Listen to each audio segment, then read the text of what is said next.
Maniga malo fariyo nyalo oro oteni kata oro kwayo mari record skundego e bwo KUPS mago TVETs.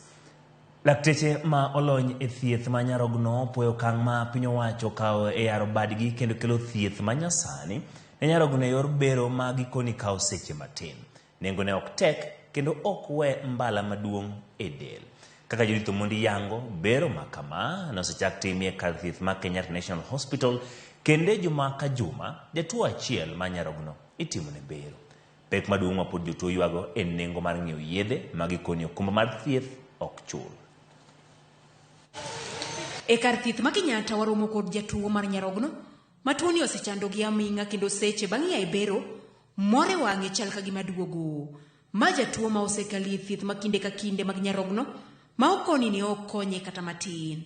Okang' mar manyo kaka inyalo wil ne nyarogno onyuolo lemo gi lony manyasani ma piny Kenya ochako tiyogo bang' bedo ka giyoro jotuo e pinje ma oko. When you start dialysis, you have to go 4-hour session 2 times a week. And it is not easy. It depends with how you are going to react with your body. There are a lot of reaction of the body. Unaenda inakataa, catheter ina block. Najua sasa catheter bado it is expensive to put a catheter.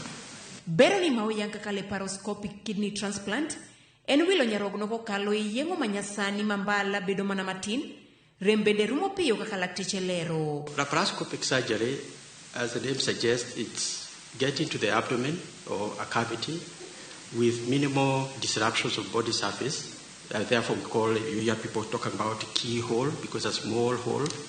I'll be able to access now the internal organs of choice and target. And by so doing, you minimize scarring the patient. You're also able to minimize blood loss. Bero bang juma ka juma koro yangore ni timo ni jatuo achiel e kar thieth ma Kenyatta National Hospital. Chenro ma gidwani orure kendo thieth jatuo ariyo e juma ka juma. Jotuo koni mor kod fuongruok nitie. Mak mana ni wich bar mar yath biro nyime nikech okumba mar kad mar NHIF ok chul yedhe ma owinjo tigo. The medicine is very expensive. You'll have to deal with the medicine for the social life. They are not that cheap.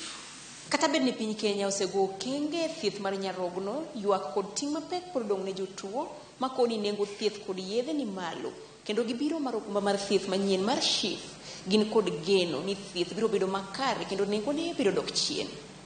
Judith Omondi, Ramogi TV, Kenyatta Hospital, Nairobi. Erokamano Judith Omondi kuom miyowa